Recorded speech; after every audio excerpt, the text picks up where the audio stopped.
a very short personnel report that the folks would like us to approve tonight. We do have a quorum.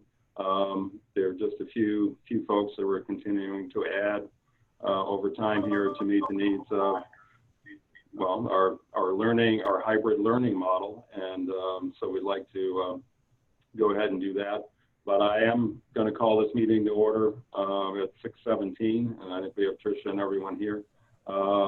There's no exec session, correct, Dr. Brown? I mean, we're good, and really here to get an update on the first day or two of in-person instruction, which has been much anticipated by a lot of folks, and I hear it was great to have kids and staff back in the schools again. So we look forward to hearing that shortly. Sean, I believe, is having technical difficulties. I think we had a computer malfunction, so we won't wait for Sean. But certainly glad to have Sean join us. He's on, Rob, but he's no picture and muted, but his device is on. Okay, glad to see it. That's right. So we'll go ahead, and we are called to order. We do have the consent agenda, and I would just ask for a motion and a second on the consent agenda, then we can address any questions therein or thereof. The consent agenda as presented. Second. Motion by Chris, second by Pat. Any questions regarding just a few items? Are we all good? I think so. Tricia, if you go ahead and call the roll, and we'll proceed. Okay. Rob Ainsley. Yes. Erin Croyle. Yes. Sean Eversley Bradwell. Okay. Eldred Harris. Nicole LaFave. Yes. Chris Malcolm. Yes. Ann Reichland. Yes. Patricia Wazaloo. Yes, and I want to note that Sean voted yes in the chat. Right, got I it. think he's still having those connectivity issues. Excellent. There you go, Dr. Brown. A few more folks to join the team. So please, Dr. Brown, I think we wanted to go ahead and just have an update regarding the district and where we are, and glad to hear that. Oh, thank you for the opportunity, Mr. Ainsley, and thank you all for supporting us as we continue to need to be flexible in the midst of all this. Getting people in and approved has been great, as we all are facing staffing challenges, not just here, but everywhere. Ms. Talcott, Bob Van Kuren, Amanda Verba, and I, and Mary Grover, we wish to just share some updates about where we are. It has been great to have young people back in our building. Just feels good. Educators, we get into this business to be with young people and to learn with young people. And I will tell you, 256 days without them in our, I think it's 256 days without them in our buildings has taken a toll on us as educators. So I can tell you right now, it was therapeutic to have them back. I'm just sharing some images. I hope y'all can see them from our cell phones and our cameras as we were around our buildings. Everything from our capital projects, moving along, BJM, the entrance at BJM as an example. It was great to have young people come through that new entrance for the first time, to see those cool lights. Now we still have some touching up to do, but it was operational and that felt good for everyone. Seeing young people in spaces with their masks on, engaging, like that's my favorite mask right there. That was the best one I saw, that Avengers one. But seeing young people in spaces all over our district was just good to see. Yes, we are going to continue to grow in our instructional delivery model, whether it's in person, whether it's a virtual model, or whether it's both at the same time. It's all new. We are all first-year educators now, learning how to do this in a way we haven't had an opportunity to try before. So we're growing. We continue to welcome the feedback from our families and our young people, which is helping us be better the next day. But we're doing it. As I've been saying to folks, I've said it often, we're in the early pages of a long story when it comes to how to navigate this health and social and financial pandemic we're in the midst of. Phase one was getting our buildings open. You know, for me right now, phase two is going to be staying open. The news from around our region and throughout our state is not good. Schools are having to shut down daily, and every half an hour or so when I refresh my newspaper clips, I learn of another school district that is not able to have in-person instruction. But it has, you know, right now we in Ithaca are in a place where we can stay open and it feels good. So I just wanted to just share some images so you can get a feel and get a sense and hear from us. I would love to hear your questions and hear about some of the things you're seeing and hearing from folks as you travel. Ms. Talcott, am I leaving anything out? Would you add anything there? And I'm waiting for Nicole to smile because I know I have a couple of pictures of her babies in there too, but everyone has someone I'm sure they will notice and recognize in these images. Ms. Talcott, I can't see you on my screen, but would you add anything? I'd just like to echo what you said, Dr. Brown. Folks have asked how the last few days have gone, and I've said they're some of the most rewarding days that I've had in my career. So I want to thank all of the students, thank all of the staff, incredible staff, families in our team for all the work, and the board for their amazing support these past several months so we could get to this place and keep getting better as we go. Now, folks can go to our Facebook page and see dozens of images that our folks have been taking and sharing there. This is just a small sample. Question from the board, thoughts, anything you wish to ask myself or my team? I actually don't have a question, but I have a statement. I had the pleasure to run into Deb Patak from LACS, and she stated how impressed she was with the students and their diligence and their thoughtfulness and how serious they're taking things, and which is a great sign. You know, we are 2 days in, but when the students show up and are representing, I think we're in good shape. And really thanked everybody, but I got to thank you guys because I know you've been through it. I want to thank our teachers who, you know, show up and serve this school district. And I'm really happy to be here. Like you said, I speak to people from almost every school district around us, and it's a struggle. We are in this, and this is unprecedented territory for us. And to navigate it this way, we're fortunate, you know, with the testing we have, with the community we have, but still, you know, this is a daunting situation for everybody. So kudos to everyone on these first 2 days. Thank you, Ms. Malcolm.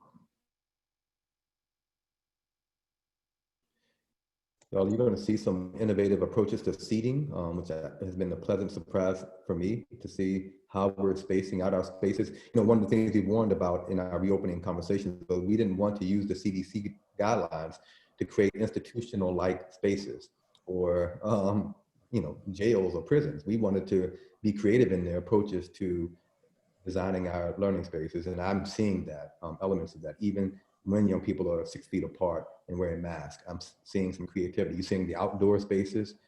Every one of our buildings is using the outdoor spaces in ways we may not have used before. So it's been pretty cool to use this opportunity to innovate. And again, hats off to our amazing educators who are thinking and working in this way. This is Ann. First, just congratulations on getting open. I'm so excited that the first day of in-person was able to happen. So my question for you is, did anything surprise you? Like, what was the most surprising thing about the very first day of in-person? And what was both the most surprising and what was the most challenging? Yeah, and I would love to hear your thoughts on this, Lily, as well. I mean, I'm just going back to how much time did we spend as administrators, as communities, grappling with whether or not we want to require young people to wear masks. That took up weeks of our time. There were knockdown, drag out fights about, well, we're going to put that in our guidance, not wear masks, require masks. Young people, that was not an issue for them. I'm sure, Mr. Malcolm, you have more issues with adults wearing masks in Wegmans than we do with young people in our spaces. So they were wearing the mask. They were comfortable wearing the mask. And from my perspective, I haven't heard anyone complain about young people not wearing a mask. So the mask issue It's not one. So I'm ready for the next conversation and us to move past whether or not young people are going to be wearing masks. And that was a surprise to me.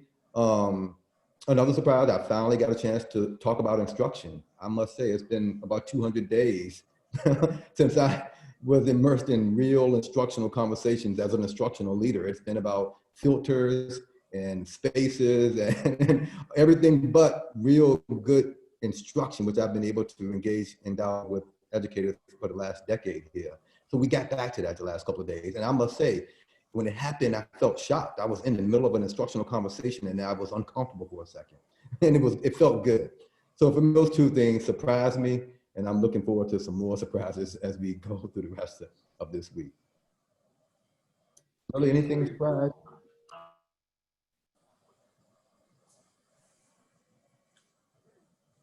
Well, I would just like to say that my husband and I drove by Fall Creek over the weekend, and we saw the little tree trunk seats out, and through the pictures, I'm enjoying the tree trunks and the buckets that allow for outdoor instruction, and whoever took the time to cut those and provide them, thank you.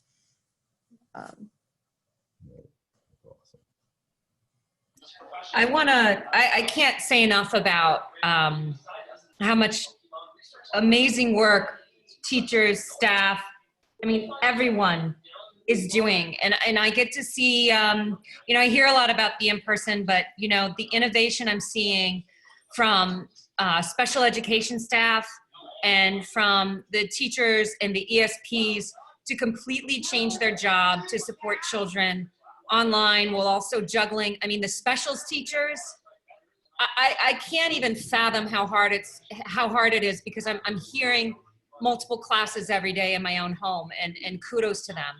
I do have one question, and I don't want to get political here, but given the complete chaos and lack of guidance we're getting federally, and the fact that the CDC has finally come out and said, yes, indeed, this is transmitted via airborne. Are we changing who we're following our guidance from, since the CDC is proving to be pretty much untrustworthy and incompetent at this time? Thanks for the question. No, we are required to follow the CDC guidelines in many ways. We do refer to our local health department and the New York State Education Department, who are also following the CDC guidelines. But I can tell you, having been in hundreds of conversations with all of those entities, there is oftentimes some conflicting guidance. But at the end of the day, we come back to the CDC guidelines. We are not in a position to say we won't follow them at this time. And that's as apolitical of an answer as I can give you right now. Maybe on another conversation, we can have a real conversation about it, but no. I guess to follow up on that, I mean, of course we're going to follow their guidelines, but given that their guidelines have not been as stringent as they should be, and they keep going back, are we ramping up our guidelines based on, you know, following epidemiologists and other people saying no? And I mean, epidemiologists were surprised it took the CDC so long to say this is airborne. So are we ramping up what we're doing? We've committed to, we committed to having the best HVAC system ever here. And that looks like, you know, the CDC guidelines speak to us having MERV 8, for example, in our spaces. We went up to MERV 13, which we, you know, that was against some people's wishes, but we decided we were going to go past what are the minimum guidelines from the CDC. So that's one instance. There are others. Bob and my team probably can chime in here as well. Again, they have been guidelines, but for us, we want to go above and beyond and be excellent in our approaches to all of this. Ms. Tom, were you going to add? Yeah, I'd just like to add that, you know, even within the New York State guidelines, they indicate that students, if they're seated 6 feet apart, don't have to wear masks throughout the day, and instead we're requiring mask wearing at all times except for eating and drinking, and very structured mask breaks. We have mask break guidance as well. Additionally, kids are wearing masks outside during recess, right? And during PE, and when they're playing instruments, they're they're engaged in singing. They're 12 feet apart as well.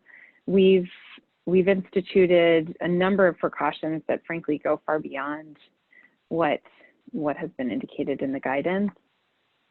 And we feel like we're able to do that thanks to our great educators and our team to do that in a way that's still child-centered. We're very accustomed to putting guidance and guidance that changes. But hey folks, this is Eldred. I just wanted to say, you know, we're navigating a incredibly narrow medical and social and emotional thread here to get to this eye of the needle. So I just have to take my hat off to everyone involved for getting us to this point.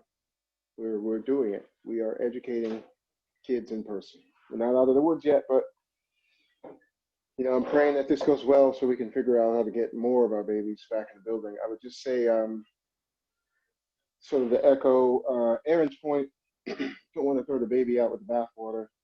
And I think we need to big up our teachers who are doing this virtually, our families who are trying to support that method. Let's be honest, without them taking on that responsibility, this would not have been possible. So let's not forget them, you know, in the rush to applaud babies back in the buildings. There's a lot going on with hotspots and special ed workers and and mamas and dads trying to make it work. Thanks. Well, thanks, Eldred. And I would just offer, Dr. Brown, if you keep running that film loop for a long time, I think that's been a great image. Looked great to see the entryway to BJM, Beverly J. Martin, the new entryway. A few things, you know, those outdoor learning spaces that was created as part of a partnership, Dr. Brown, correct, with the Ithaca Children's Garden and another entity, but really resources in the community come together, partnering with the district, Cornell, obviously other entities. You know, how can we improve our spaces? How can we improve frankly, our airflow? You mentioned it, Dr. Brown. You know, that's critical, that air exchange within all our buildings. We had to spend, frankly, a lot of money to improve our systems, frankly, to where they should be. And so that work has been ongoing and will continue to be monitored and continue to improve that. It's just, you know, really outstanding effort by the community. And I would only offer that, you know, this is Ithaca. New York State standards, frankly, are not what we aspire to, and frankly, federal standards are really not where we are. We have our Ithaca standards, what we expect, the excellence that we expect within the district, and really trying to provide the best educational experience to the kids in the community. And so that's our overriding ethos, and we'll continue to do that. But certainly, you know, it was great to see kids back, and obviously kids learning online as well. However we need to deliver our services, that's what we'll do. And but yeah, it takes a lot of collaboration to pull this off. And I really want to thank staff, thank teachers. You know, we've been seeing custodians in buildings all summer.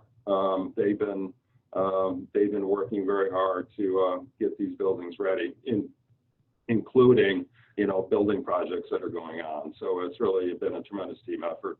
So I, you know, thank you all, and I hope that at least for a few days, it's been a good few days for everyone, and administrators, building leaders, superintendents, assistant superintendents, you know, deputy superintendents.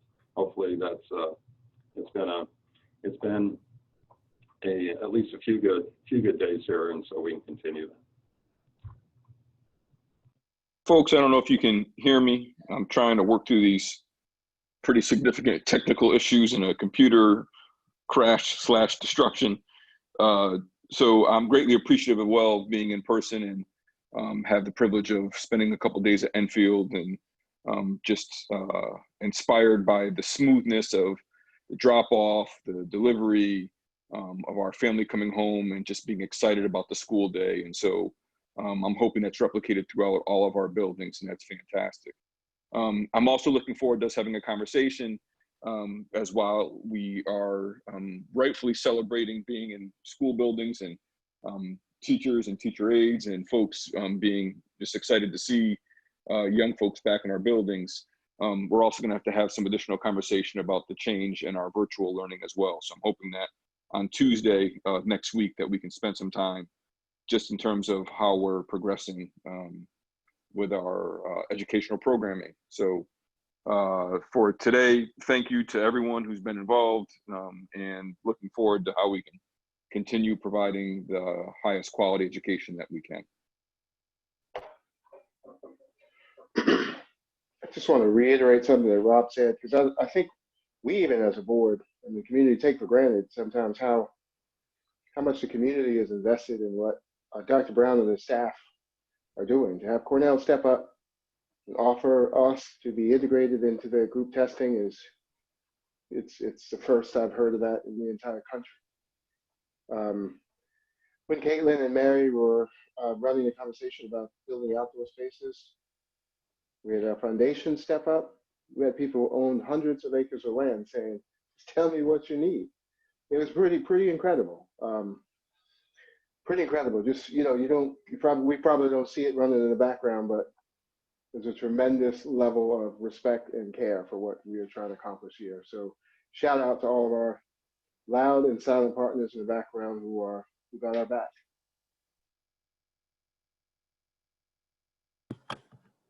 Like other folks, I'm feeling really grateful and happy that my kids are in school and able to see friends, and excited about school, super excited. One question I have is how do we plan to analyze the success of virtual learning? Like how are we going to be thinking about if it's working and how to tweak it if it's not working? I know yesterday Jayla was in one class and within the first 6 minutes, the teacher ended her virtual class because she had to deal with the kids that were in person, and I'm sure that's happening throughout. So just thinking long-term, how are we checking in over the next few weeks to figure out if the virtual learning is effective and working for kids? Go for it, Ms. Talkett. I know you had some thoughts on this. I'll follow you.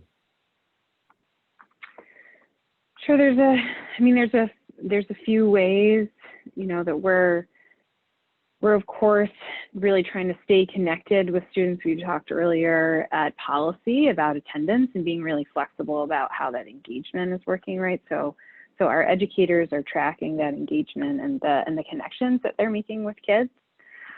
So that's obviously one metric, frankly, that allows us to determine whether or not what we're doing is working. Are kids showing up? Are we able to connect with them and bring them in?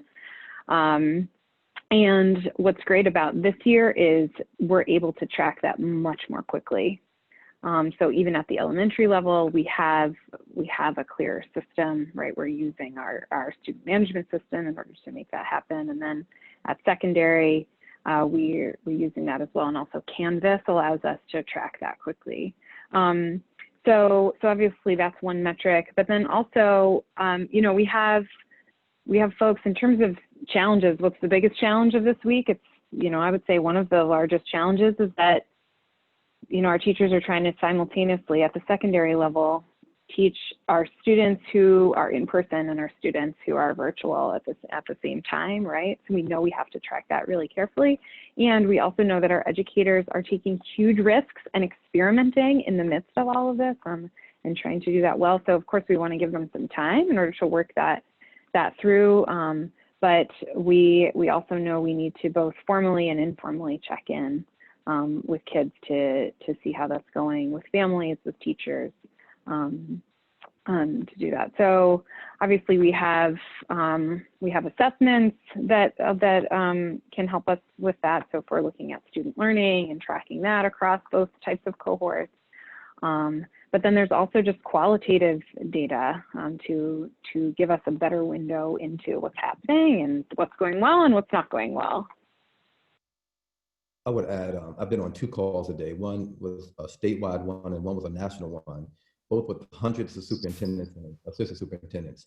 And this is emerging as the issue nationally. How do you do both? And how do you do both well? It's stressing out teachers, it's stressing out community members, it's stressing out superintendents. Superintendents are literally losing their jobs over this issue because no one is able to answer your question in a way that makes people feel comfortable tomorrow. And I had to, on both calls, I had to unmute and say, folks, this is our response to a crisis. And quite frankly, we hope that this is not the model going forward. I'm hoping that we can get back, while I do see us always having a virtual component, I don't foresee us in 2 months, 2 years, 3 years, having a model where we're going to be trying to teach kids in both places at the same time. So it's important for us to underscore that point. This is a response to a crisis. Now, while we'll see some true innovations, a virtual class, an in-person class, but what we're doing right now, we're going to have to limp along and try our best to be good at it. And please know that we're in it with a whole lot of folks where this is emerging as the big issue. Hi, everyone. It's Moira. Sorry I'm late and sorry I missed policy. I had a bit of a mishap that I won't go into. So I have a couple questions and picking up on something that Lily said about that you discussed attendance at policy. And Sean sent us a document earlier today about attendance, but I wasn't sure what the context was for that. But, that we're really tying attendance to engagement and measures of engagement. And that document listed some things that reflected engagement. But a question my daughter had today when she came to pick up her son after teaching both virtually and in person at LACS is when there's a student who's part of the in-person learning who is not in person and perhaps they've got symptoms that mean that they should not be coming into school, but they're feeling well enough to engage virtually. Caleb was wondering how she handles attendance with that, because she was counting the kid as present because she was present for the virtual learning, but it's also important to have a record that that kid was not actually in the building. So she was concerned about how to keep records of attendance that both reflect what they do virtually, but if they're supposed to be in the building, but they're not in the building, there needs to be a record of that. So that was one question I was wondering about. Any thoughts on that? Or, she's taking attendance in school tool, I guess. Yeah. Sure. Moira, that's an interesting nuance that we'll probably have to work through. There might be a different code that we might have to devise for that. So, yeah. Also, they're there, right? They're just not physically there. Right. And, if there should be a need for contact tracing, needs to be clear who was not in the building at that time and who was. Also, so are teachers able to use Zoom, or are they just using Google Hangouts? Yeah, we're looking to do a small pilot with Zoom. So teachers we don't have general access for everyone right now. It's taken a lot to get folks trained on how to use our Google platform, which has been enhanced in the last week. And they're forecasting additional enhancements to make it much more Zoom-like. Yeah. But we do have access to some accounts, some Zoom accounts. And I know there are some teachers and departments who want access to that. And Zach Lynn is working through. But I will stop short of saying we're going to offer up both platforms because we, as a former CIO, that's when you get in trouble. When you offer up 2 different platforms and then we're tasked to provide training on both. And then it can get confusing for not only for the staff, but for the family. So we are looking at a pilot, and we'll see where it goes from there. Yeah. I mean, Caitlin was frustrated because apparently, even now in Google Hangouts, the going into breakout rooms is more difficult than it is in Zoom. And she said, you know, she was losing a lot of time because kids were saying, I can't get into the breakout room. They didn't know how to do it. These are middle schoolers. And, you know, she was saying that on Zoom, Zoom would just send them to the breakout room. Yeah, and I'm trying to, oh, and then another question came up, you know. Maura, before you ask that right. second question, if I could just to, I feel it's important that Ithaca College has known for quite some time that they'd be virtual, and has given faculty a good deal of time to try to explore various platforms. And even with that time, we continue to work our way through those platforms. I hope that makes sense, right? So, you know, as we said before, to go a couple centuries trying to perfect a particular type of pedagogical instruction, and then to try to change gears within 3 to 4 months means that we will continue to have to do so. So I've also been asking about Zoom. I use Zoom in my classes, but there are a number of other educational platforms that we are still trying to perfect. And I think as long as we have virtual instruction, I'm sure a number of our teachers will try to explore other mediums as well that may be much more engaging, particularly to a younger demographic and population. So I think that's important for us to know. The other thing about attendance, and again, my apologies for having such technical difficulties. We're going to talk about it in policy. I believe we'll be talking about it at the next board meeting. The nuances of attendance is something that we're going to have to spend some time talking about as a district. There are going to be any number of possible scenarios that we have not envisioned. And while we're mandated by New York State to make sure we take attendance, we're also going to have to be flexible to the experience and the lives of our young folks and parents and caregivers about what that means. And so I think we're going to have some ongoing dialogues about what does this look like for us as a district, both in terms of policy and or protocol, as well, probably much more importantly, as classroom practice. I hope that makes sense as well. Yeah, it does. So one other question that came up today in talking with Caitlin is, and Eldred rightfully expressed appreciation to Cornell for sharing our testing capabilities, their testing capabilities with us. But is it still the case that teachers and staff who live in Tompkins County have to, if they want to be tested, they have to go to the Cuga medical facility up at the mall? Is that correct? Yeah, so anyone who lives in Tompkins County, thanks to the county legislature, can receive testing at no cost, and they don't need to be symptomatic. Well, the issue that Caitlin mentioned is that the testing facility is only open from 8:30 to 4:30, and people are reporting long lines that it can take up to 2 hours. And this is Monday through Friday. So a secondary teacher is not going to be able to access that if it's 8:30 to 4:30 and there's a long wait. Also, it just occurs to me, it's all by car. So if you didn't have transportation, that would also be a problem. Well, they actually, if you want to get tested, there's a number you can call to get transportation. I'm sure our administrators can talk about this. One thing that happened this weekend, folks may remember, is that there was testing at GIAC right. that was provided for ICSD folks. And so part of that was trying to ease the transportation up to the mall. We brought our child up to the mall to be tested, and there was a dedicated line for ICSD. And so while there were long lines for the general population to be tested, it took us, I want to say, about literally 5 minutes to go through the ICSD line.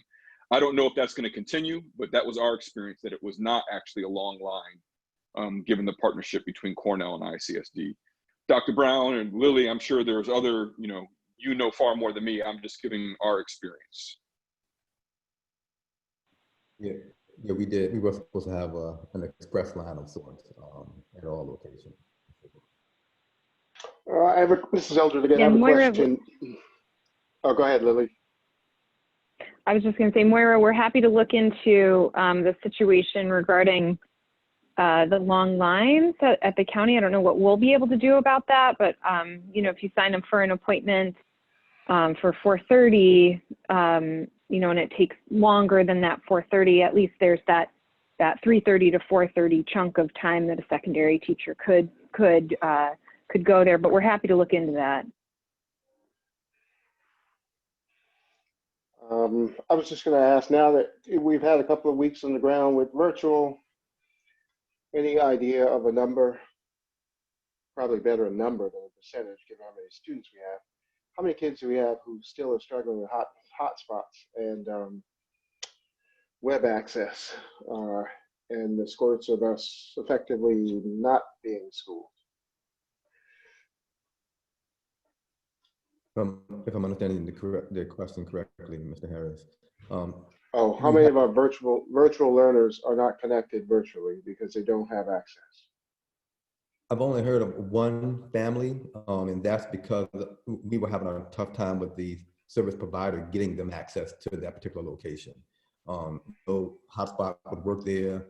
To run the line would be cost prohibitive for everyone. So we're working. There was one early summer, late summer that we were working on. I'll check with our CIO to find out if that's been clarified or corrected.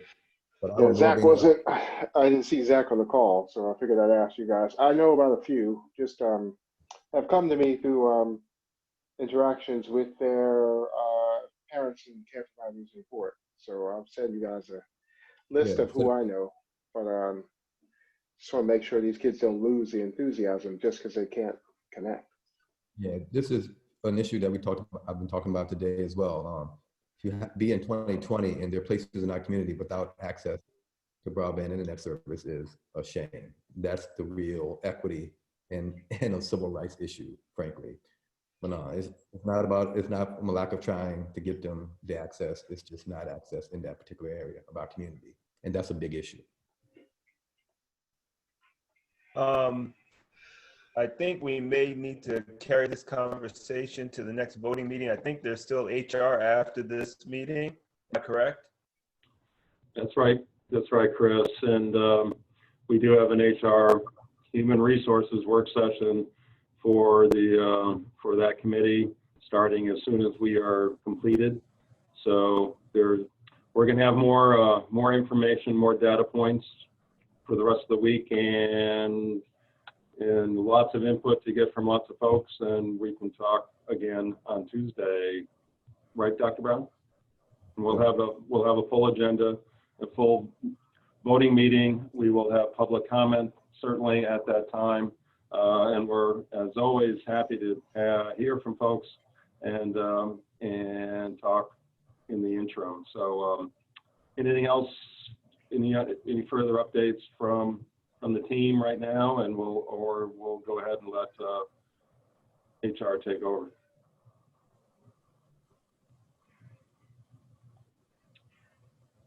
Not hearing anything, but great job, everybody. We are grateful to everyone. Our hearts are a little bit lighter tonight, so it's. So I can go watch the Yankees in peace, I think, and we'll be distracted by other things later today. But thanks everybody. We'll let HR take over. That is a different meeting. We have to leave this one and hop into the Zoom meeting for HR, which is on the calendar and available to the public. So thanks everybody, and we'll close out this special voting meeting on this special day. Thanks everybody. Take care, peeps.